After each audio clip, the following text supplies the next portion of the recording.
I'm Sarah MacLaren. I am the now former executive director of Love Nova Scotia, where I've spent the last 21 years of my life working in building, and much of it on this man's shoulders. And for 19 years on his shoulders, and through his intelligence and skills. And I'd like to introduce the new ED of Love Nova Scotia, Dennis Adams. Wow. I didn't think I'd feel that because I knew it was coming, but I felt that. Thank you. It's been an honor for the past 20 years to be associated with Love, and in particular you, Sarah.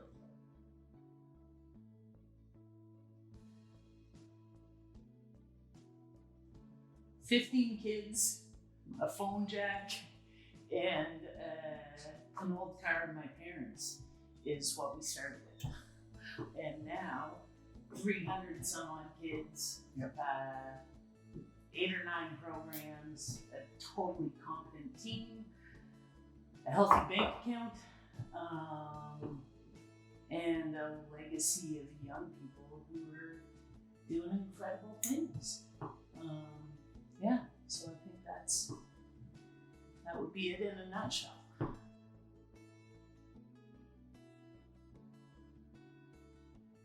I have 2 kids who are in my life right now who were in the very first program we ever ran.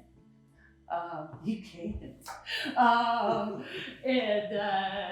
And so they're 10, one of them's 10 years older than when I started.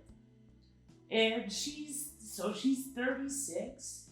She has a master's in social work, and she will leave in 10 days, for the Congo to work for Médecins Sans Frontières to help traumatized individuals in another country. So that's one, and just to know that, wow, for 21, and we ran on, our first program ran on her 60th birthday, January 18, 2000. And here she is, a full-grown, functioning adult, just did 2 years of clinical at a hospital, and is now off to pursue her dream. It's beautiful. There's a word I use a lot, and it's a dangerous word in the social field. It's the word deserve. And that word is, when I think about youth or kids in general in the world, and the world could be a better place, is that word deserve. Every kid deserves a go-to person. Every kid deserves to eat and love. This little bubble, that's a good word to use today, bubble, that was created here, is just so inspiring. It's so fun. It's fun to go to work. What day is it right now? See, this is what it's like to work at Love. I don't know what day of the week it is. It is Thursday. Yeah. Every day is a good day at Love. Every other job I had, it was like, ooh, Monday. Okay, let's get going. Let's get ready for a week. At Love, every day is a great day. I like working. I like going to work. Sarah, I have to say something about you as an employer. That is, our friendship is there, but as an employer, that gave me a lot, that gave me great energy, is you always said thank you. You always used the words gratitude and appreciation. And these are words that are not used enough in our society. And you meant it. You didn't go, okay, what do I need to plug into that to keep that going? No, this was genuine and authentic. And now there's my emotion that I'll push down to my toes and keep going here. So when you feel appreciated, when you feel valued, and you're actually doing impactful work, wow, you change as a human being. Yeah. Light comes into your body, and every day is a good day, and you bring enthusiasm, and that's what I hope I bring to this job. Yeah. Dennis did that exercise really early on with our kids. Write a list that starts with I deserve. That's it. And one of our kids wrote, I deserve food. Food. And it's like, okay, the holidays are coming. We found a donor that year. We got like $500. We took him to the grocery store. Turkey. He had never bought anything that wasn't no-name in his life. You know, he just hadn't. Can I say something on that? I mean, this is an incredible organization we work at, Love Nova Scotia, and I'm proud to work there at Love Nova Scotia. And here's why.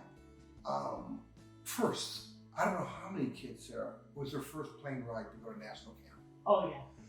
I don't know how many kids it was their first restaurant they ate in.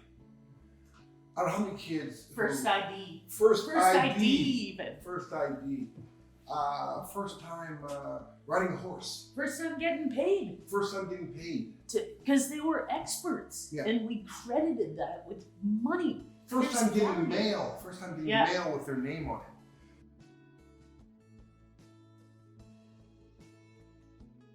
Every leader has to take a good long look in the mirror and say, is that me right now? And for me, it just is. You know? And I'm just lucky. I'm lucky. Not every leader gets to take that look and look around and go, is there someone? I'm lucky because I took that look and I'm like, yeah, it is time. It's time. This thing's 21 years old. It needs freshness. It needs a new leader. And I was just blessed that this guy exists. You know, that's what it boils down to. We're equally blessed here, let me tell you. You know, so equally blessed. It's time. The organization needs it. I thought about this interview today, and it was something that was said to me by Love Youth, and I didn't have an answer. I sort of, stumbled through an answer, and they said, "If I imagine it, can it happen?" And I think this is why this team was together for 20 years and more. Sarah, you're going to be here. You're going to be with us anyway, but it's not going to be paid. Bad joke. Thanks. That's my bad joke in there. But and me and Sarah, I think, believe that if it can be imagined, it will happen. We took. I remember sitting down. You called me in one afternoon. There's somebody I had to meet, Gary. I'll just call him Gary. And you said we're going to send our kids to Poland, and they're going to be. It's going to be like the Wish Foundation. They're going to grant wishes to Polish kids. And I said, sure we are, Sarah. And I said, Sarah, are you okay? But it happened. We, our kids went on a trip to Europe. Our kids saw France. I went on that trip, and we went a few times. Yeah. And there we were, outside that box again, that outside thinking that I love here, where we take a little risk. So we did that. And I think, going back to those firsts that you mentioned, Dennis, this job has been an education for me in my privilege, which is rooted in a lot of societal facets. But one of the ways my privilege manifested was I could imagine a lot because I had been exposed to so much through that privilege. And I think it's been our job here to expose our kids and go, okay, have our kids met a lawyer? Have our kids met a doctor? Have our kids stepped on the grounds of a university? Have our kids met an artist who gets paid? Have our kids, and so that bridge work, you can only imagine things that you believe are real or things that you know exist. And our job has been to go, hey, little buddy, this exists, this exists, this exists. And through that exposure, then our kids have done all these incredible things because they know it exists. But if you're raised in a bubble, you may not know that exists. Sarah, this is so fun to say to you today, and I'm glad people are going to see this. But it was further than that. What you're saying there, I've seen, Junctures for Society do, but it was further than that. I mean, like my mother said to me, one thing I do like about that love thing you're doing, Dennis, is all the kids can see themselves.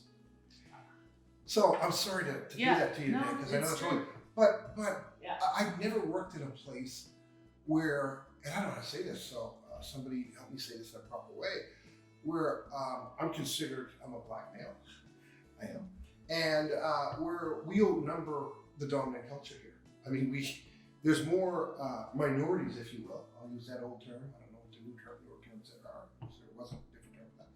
But that there are more people of color here than there are not. And I've never seen a workplace like that. You talk about respect. It's here every day, and it's here in the attitude of every employee that comes to the door. So thank you for that. That was you, and I'll continue that. And also, you're right. Like, if our kids don't know themselves or see themselves, everybody knows at this point. The work always starts here. Yep. It has to start here. Yeah. If it can be imagined, it can happen, and it will happen. And that's going to be something I think about every day when I come to work. The people that support me behind, like I was diagnosed with rheumatoid arthritis a while back, and the first person I have to mention is Sarah, who told me that I could modify my work style to work around my doctor's appointments and everything else. Thank you for that. I mean that from my heart. That's it. And then after Sarah, you're number one on the list, is my mother. My mother has been she's a social worker. I followed her. I have to thank her for that. I mean, I have to thank my mother publicly for that. I have to thank my children for letting me run the house for 20 years. And sorry guys.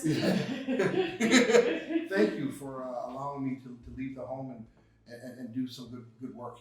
And then of course my wife, who is an incredible human being, that is a saint. Thank you, Megan Adams.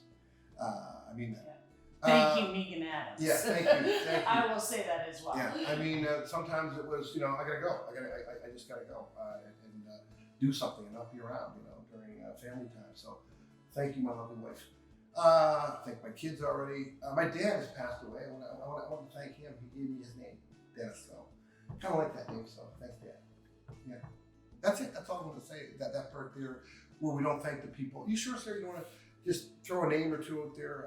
Some people that have really behind the scenes have galvanized you. Oh God.